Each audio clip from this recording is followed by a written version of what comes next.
We went out to a village in remote Malawi. We went into a little red brick schoolhouse and there found several hundred children, AIDS orphans, children with no parents who were being raised by their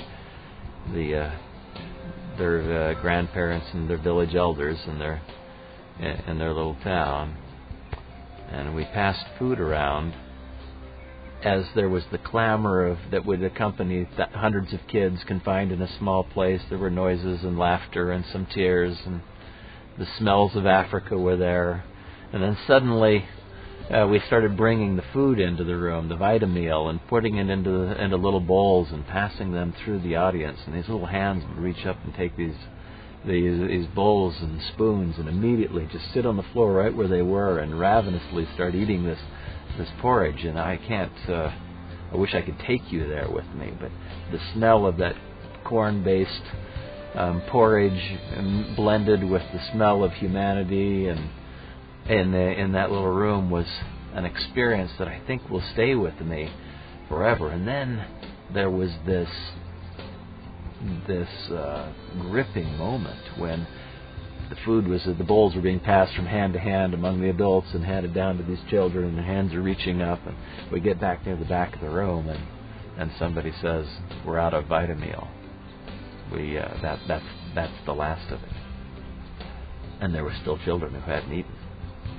And there's this gripping. I looked around. There's tears in everybody's eyes because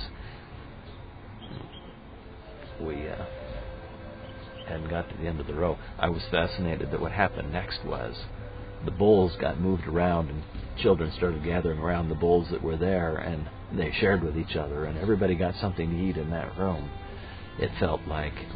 But just that, getting to that moment where we have so much. We know we have a warehouse full of Vitameal, but we ran out right there at the wrong moment. It was a very moving thing. I walked outside to kind of collect myself and walked around the corner and looked out across the field of this little African village. And there's a trail heading out across the field, and running down this trail were dozens and dozens of people running, women with little babies strapped to their backs, little children with a bowl in their hand, running down this trail because word had gotten out into the countryside that the Vitameal was being dispensed. And inside the room there was no food left. The needs of Africa are profound, and we, that left me a little tearful. It leaves me tearful, to retelling the story right now. But as I walked back into the room and kind of tried to assess the thing, I realized that in that setting with such desperate needs, still there were more smiles than tears. That the good we were doing was not enough to solve all of the world's problems, but there was joy there was happiness, there was laughter. And where there's joy and happiness and love and laughter, there's hope. And that hope that we created is something that I think the New Skin organization should take great pride in. They are bringing hope to not just a few, but to tens of thousands of people, day in, day out, month in, month out. And I just have to believe that one day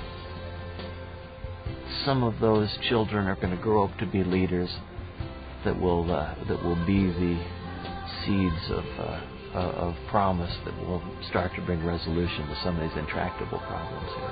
We can't solve all the problems, but those children, many.